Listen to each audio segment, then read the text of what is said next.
misalkan ada peristiwa apa. Udah khusus sih. Sehari itu minimal setoran 1 halaman gitu. Pokoknya baca 1 halaman itu lancar dulu. Tambah sibuk ya. Ya, pengalaman ikut kompetisi Quran ini ya. Pengen aku tahu juga nih Mas. Ngandelin di tahfidnya aja, tilawahnya memang masih zong gitu.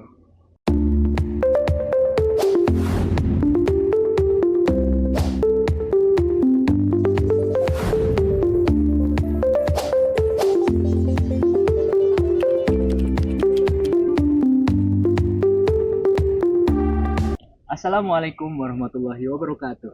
Halo Sobat PTQ. Nah, kembali lagi di PTQ Talk atau Podcast Pengembangan Tilawatil Quran.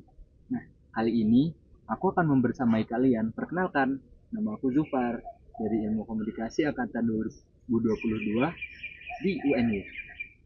Nah, kebetulan hari ini kita mau mengundang narasumber yang luar biasa sekali. Beliau ini merupakan imam di Masjid Jogokarian.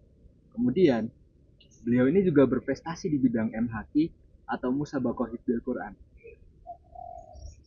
Beliau juga pernah memenangi juara 2 MHQ nasional di event International Quran Competition. Nah, mending kita kenalan langsung sama Mas Wafi. Selamat siang Mas Wafi. Siang Mas. Apa kabarnya Mas? Alhamdulillah baik. Akhir-akhir ini kesibukannya apa sih Mas? Selain kuliah, jadi saya kuliah di UNY, Fakultas Ilmu Keolahragaan dan Kesehatan. Jurusan saya Penjas. Nah, jadi selain aktif kuliah, saya tinggal di masjid, terus ya ngimami masjid gitu, ngimami sholat maghrib, isya, subuh biasanya gitu. Itu kesibukan hari-hari. Sekarang ada yang mau aku tanya ini Mas. Iya. Sebenarnya yang ngedorong Mas Wafi itu buat menghafal Al-Quran itu apa Mas? Misalkan ada peristiwa apa, ataukah ada yang lainnya Mas? Yang mendorong itu ini Mas, keluarga. Jadi kalau lingkungan keluarga itu memang kuat megang teguh religiusitas gitu. Dan saya punya kakak yang juga ngafalin Quran di pondok gitu. Jadi kayak udah dari keluarga itu ya diturunkan buat ngafalin Quran gitu. Berarti emang lingkungan keluarga itu ngaruh banget ya Mas? Aku merasa gitu karena dorongan pertama buat ngelakuin sesuatu itu kan ya dari keluarga gitu. Kemudian yang aku pengen tahu banget sih Mas Wafi itu menghafal Al-Quran itu pakai metode apa Mas? Misal murojaah atau yang lainnya mungkin Mas? Ya, nggak ada metode khusus sih. Jadi dulu kan ngapalnya di pesantren waktu SMP. Ya, cuma ngikuti program yang udah ditetapin di situ. Jadi kalau dulu kan sehari itu minimal setoran 1 halaman gitu Mas. 1 halaman tiap hari 1 halaman aja minimal, tapi ya kadang juga lebih gitu ya, metodenya pakai itu 1 hari minimal 1 halaman. Berarti emang targetin terus ya Mas? Ya target. Jadi targetnya dulu kan SMP itu harus selesai 30 juz setorannya. Jadi kalau dihitung misal satu hari 1 halaman itu kan 1 bulan dihitung sama liburnya udah 1 juz kan ada 20 halaman. Kalau 1 harinya setor 1 halaman, berarti selesai 1 juz itu 20 hari kan. Jadi selama 3 tahun SMP itu udah selesai 30 juz gitu. Sebenarnya cepat banget. Kalau cara ngafalnya itu, kalau aku dulu pokoknya baca 1 halaman itu lancar dulu. Terus misal ayat nih yang pertama dihafalin. Kalau udah hafal diulangi, lanjut ke ayat kedua, terus diulangi lagi dari ayat pertama lagi gitu. Sampai 1 halaman penuh.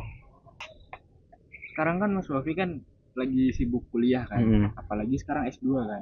Nah, gimana sih cara menghafal, kualitas hafalannya Mas Wafi itu biar tetap terjaga? Kalau itu aku punya waktu-waktu khusus jadi buat murojaah. Kan kalau siang biasa sibuk kan kuliah dan kegiatan-kegiatan lain gitu.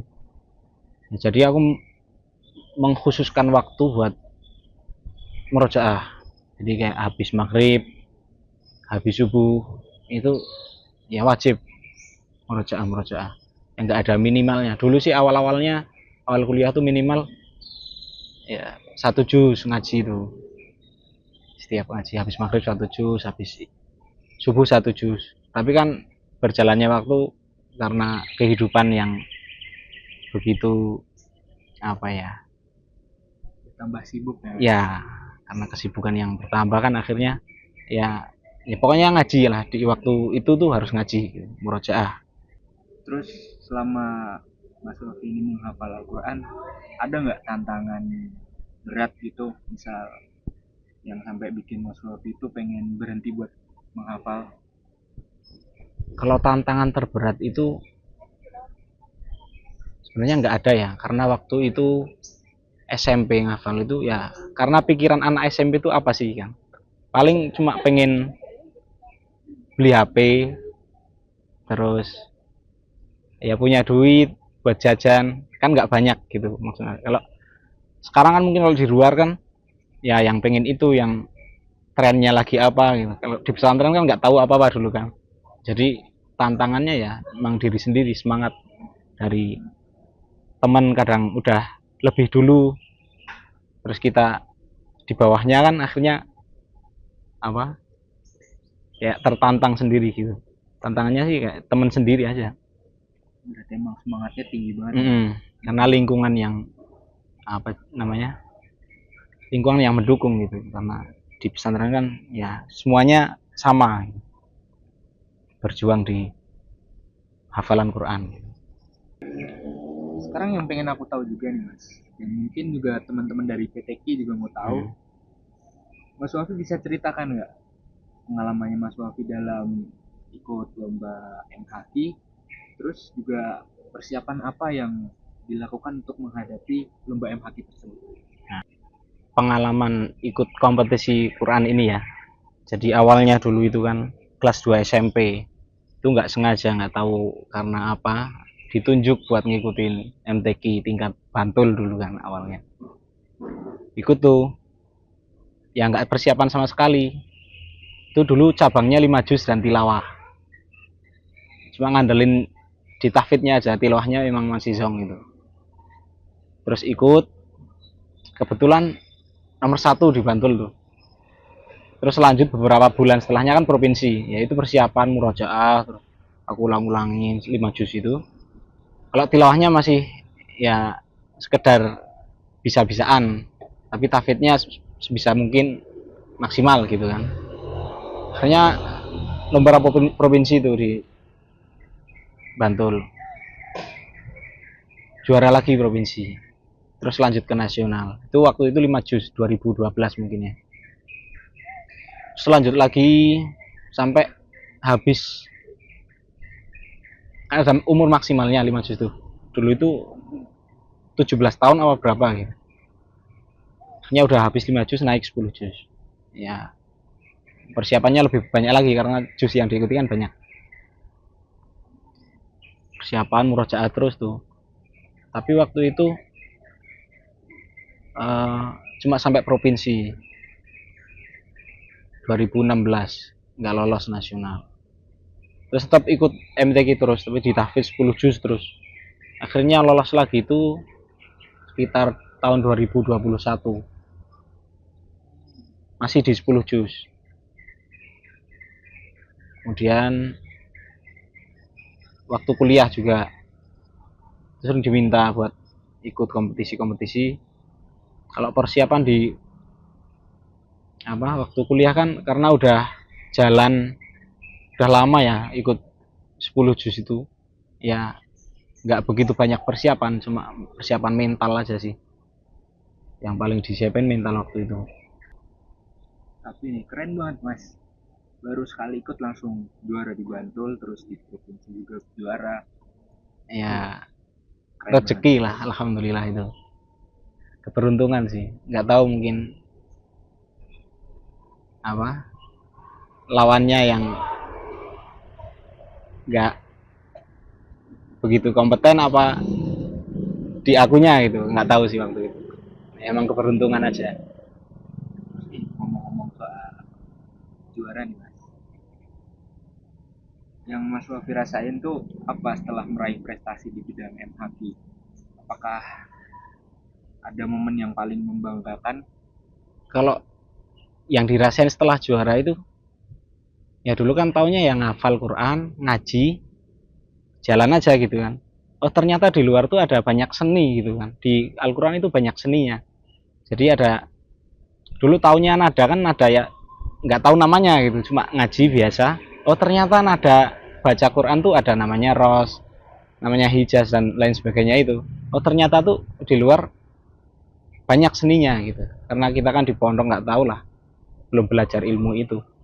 Yang setelah dirasain itu, setelah juara, oh ternyata banyak yang memang harus dipelajari setelah itu. Kalau momen yang paling membanggakan apa? Di atau MTQ tahun berapa? Cuma waktu itu kakak saya kan ikut MTQ dan di kafilah yang sama. Terus di provinsi yang biasanya nggak ada keluarga di situ, tapi waktu itu ada kakak yang di situ, jadi kayak rasanya tuh ya bangga aja. Oh ternyata dilihat sama keluarga tuh seneng gitu. Bukan masalah juara berapanya, tapi ada momen apa ya, disaksikan sama keluarga gitu. Yang buat bangga tuh di situ. Berarti emang pelajaran sama hikmahnya tuh banyak ya mas? Ya yang pengalaman, kemudian jam terbang, kemudian ada pembelajaran juga, jadi tahu lagu-lagu itu. Jadi yang kalau ditanemin ke diri kan, ya di dunia MHQ, MTQ itu kan, ya kita belajar yang pertama mungkin ya itu tadi fastabiqul khairat, berlomba-lomba dalam kebaikan. Tapi ternyata di balik itu pun banyak hal juga yang memang perlu dipelajari gitu. Ya Al-Quran bukan cuma Al-Quran yang kita bacakan aja, tapi kan perlu ditadaburi, dan cara mentadaburi Quran itu beda-beda kan. Ada yang pakai ya mungkin seni lagu, baca Quran pakai lagu gitu dengan nada-nada tertentu kan kita bisa lebih menghayati, mentadaburi maknanya gitu. Kemudian nih, aku mau nanya, manfaat yang dirasain Mas Wafi itu setelah menjadi seorang hafid tuh gimana? Manfaatnya, manfaat spiritual. Tapi yang paling aku rasain banget nih, itu keberkahan hidup. Maksudnya keberkahan itu apa? Ya berkah itu kan bertambahnya kebaikan ya. Jadi setiap melakukan kebaikan tertentu, misal ada urusan tertentu, masuk kuliah atau ada urusan dengan orang lain, itu rasanya tuh dimudahin banget gitu. Ya itu yang aku sebut berkahnya Quran gitu. Jadi semua yang aku jalani sampai sekarang itu, orang tahu aku, terus dipanggil siapa, itu kan karena berkahnya Quran gitu. Jadi yang memang dari awal menggeluti Quran, misalnya orang tahu aku itu penghafal Quran, ya akhirnya berkah-berkahnya itu datang dari situ gitu. Keberkahan hidup sih yang paling dirasain setelah menghafalin Quran. Ya kan kata Quran itu setiap melakukan baca satu huruf itu kan dibagi dikalikan 10 kebaikan.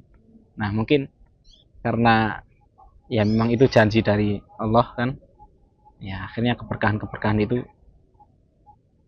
aku rasain.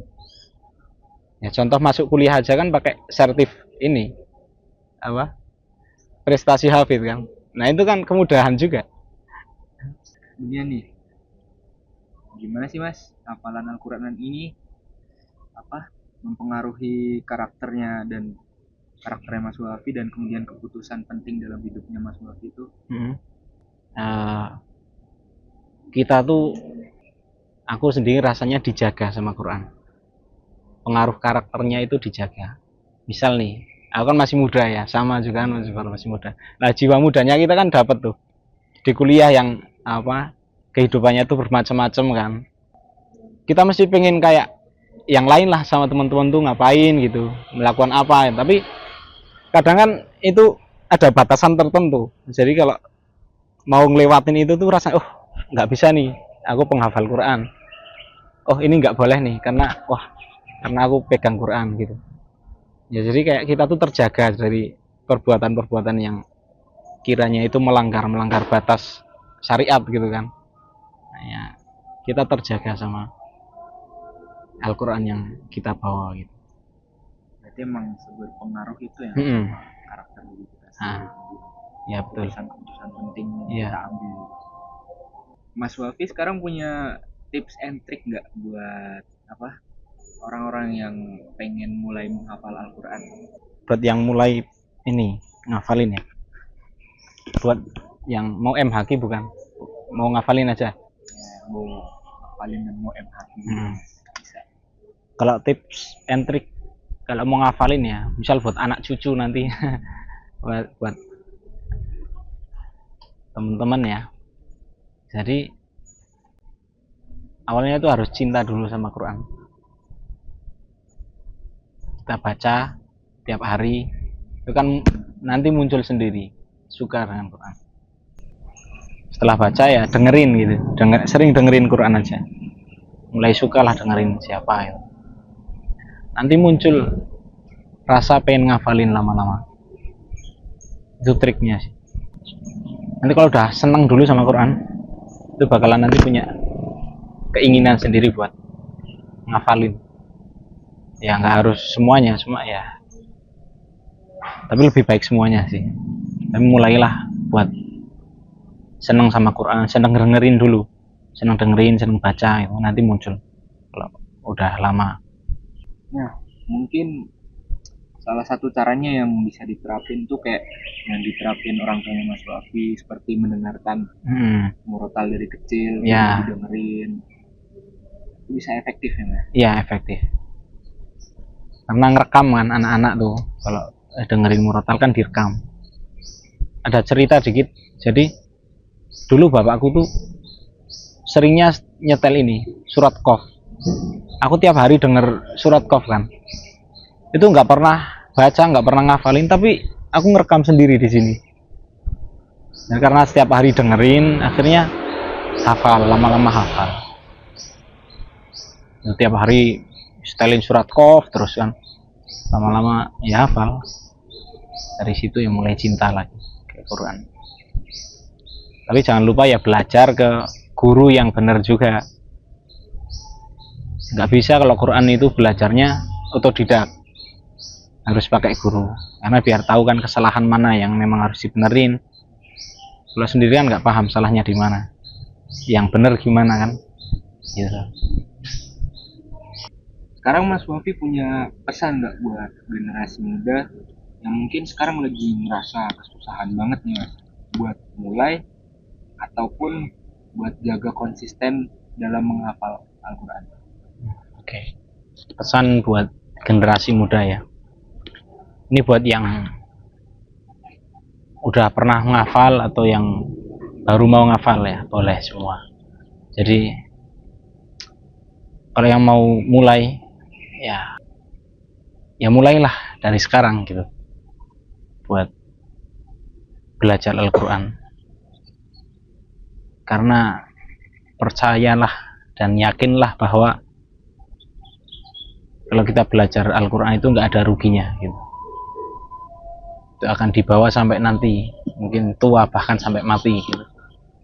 Kalau yang udah pernah ngafal terus sekarang mungkin lepas lagi, ya semangatlah untuk kembali lagi gitu, untuk mencoba istiqomah lagi. Karena ada ulama yang berkata kalau dia penghafal Quran terus dia melupakan Quran itu dosa. Nah ingatlah itu, maka kembalilah lagi untuk semangat murojaah, untuk semangat lagi belajar Al-Qurannya gitu. Kemudian terakhir nih, Mas Wafid misal punya kutipan nggak atau ayat tertentu yang bikin Mas Wafid itu terinspirasi banget dan juga Mas Wafid pengen bagikan kepada sobat PTQ? Oke. Ada salah satu ayat yang memang maknanya itu langsung bisa kita cerna, nggak usah ditafsirkan dulu gitu. Karena kehidupan kita kan penuh dengan masalah-masalah ya. Ya, ini ayatnya cuma barang siapa yang bertakwa kepada Allah akan dikasih solusi lah, gitu. Nah, dengan masalah-masalah kita yang numpuk, terus belum selesai pun udah datang masalah lagi, ya kuncinya itu cuma satu, bertakwa. Maka nanti masalah-masalah pun berangsur-angsur akan berkurang dan kita mendapatkan solusi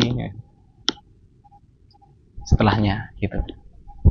Ternyata banyak banget ya ilmu yang bisa kita dapatkan dari obrolan kita hari ini bersama Mas Wafi. Dan terima kasih banyak kepada Mas Wafi yang sudah berkenan hadir. Ya, siap, sama-sama. Di siang hari ini untuk berbagi, kemudian memberikan ilmunya, tips and trick, kemudian memberikan pesan kepada sobat PTQ agar lebih semangat lagi lah untuk menghafalkan Al-Quran.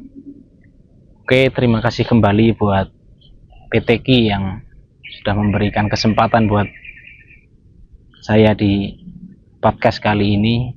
Ya, semangat terus buat PTQ ya. Semoga selalu jaya, berprestasi dan berkah semuanya. Assalamualaikum warahmatullahi wabarakatuh. Baik, sekali lagi saya ucapkan terima kasih banyak kepada Mas Wafi yang sudah berbagi. Mungkin kita berpisah di sini aja ya teman-teman. Bila ada kata yang kurang berkenan dari saya, mohon dimaafkan. Sekian podcast kita hari ini. Assalamualaikum warahmatullahi wabarakatuh.